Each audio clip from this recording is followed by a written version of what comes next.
By the way, we are aware. Jim from NorCal says, "Hey, Krueg, did you see the Pat McAfee show?" Yes, I saw Pat McAfee commenting on Javon Kinlaw and Grant Cohn. And no, I don't want to comment on Pat McAfee or Kinlaw or Cohn.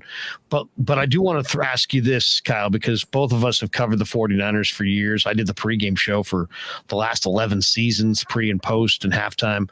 You've been around this team covering football for a number of years as well.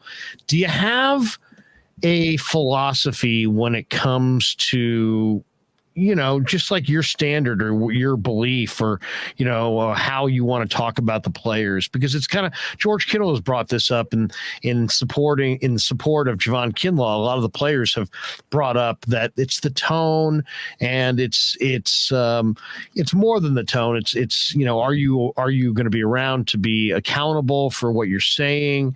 How do you view your job? Do you view it as you're sharing information with Niner fans? Do you look at it, everybody's got a different perspective, and I thought this would be a good opportunity to kind of get your thoughts on what we do, which is cover the team. And we've had to do it differently the last few years because of the pandemic. Many of us have had to do things virtually because of just the logistics of this pandemic and how things have worked out. But do you have an overarching philosophy on, because we talk football and we talk players, and our analysis sometimes is critical. And it's not we're not just here saying, we're not doing Tony the Tiger live streams. They're great. It's like there's nuance to the commentary. Some of it's positive, some of it's negative. My always philosophy and hope is that just people always know that 0% of it is personal or in any way a vendetta. But give me your philosophy. You've been covering this team. Yeah, so don't say anything that you wouldn't say to their face. That's number one.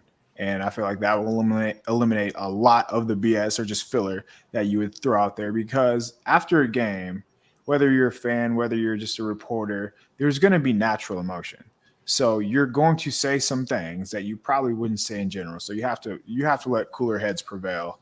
I would just say, remember that these guys are people too. And with that in mind, these guys are people, but you don't have to sugarcoat everything. Like, for example, if Trey, like the way we talk about Trey Sermon, everybody, Trey included, would acknowledge that he didn't play well last season.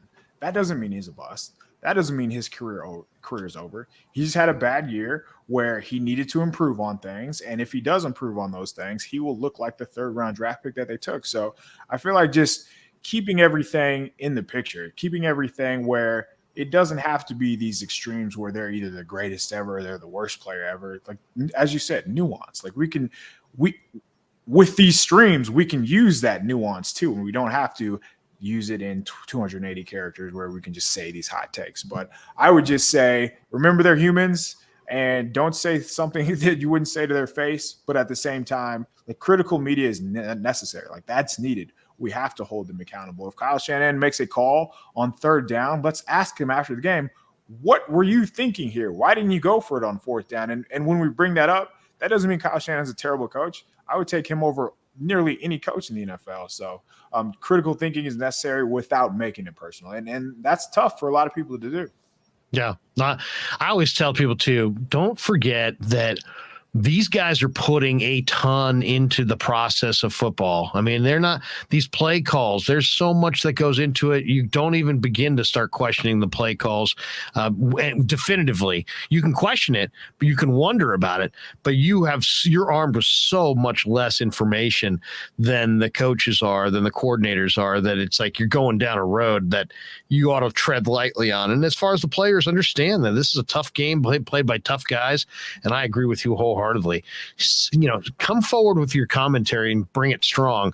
But I think Kyle's point there is the salient one, which is, don't say anything that you would not feel comfortable saying to that player right then and there if it was an open locker room. That's kind of the way I feel about it as well.